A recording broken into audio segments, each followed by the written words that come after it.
ते भगरे सर आहेत ना, आत्ता हे जरा बरे कपडे घालायला लागले. तालुका अध्यक्ष होते माझ्या पक्षाचे, साधे होते, कुणी म्हणत नव्हतं की हे निवडून येतील, पण ते जायंट किलर ठरले. केंद्रीय मंत्र्यांना तुमच्या पाडून ते निवडून आले. त्याच्या शेजारी बाजूला गडी बसला की नाही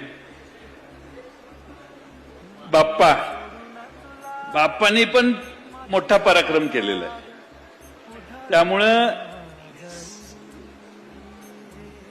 लोक कुणाला निवडून देतात?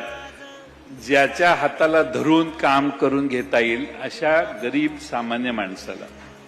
जो मगरुरीने जगतो, जो भेटणारच नाही असं वाटतं, त्याला लोक नमस्कार करतात, पण मतपेटी दुसरीकडे जाते.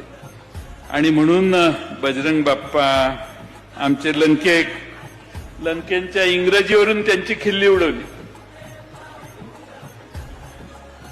पण इंग्रजीत तर शपथ घेतली यांनी.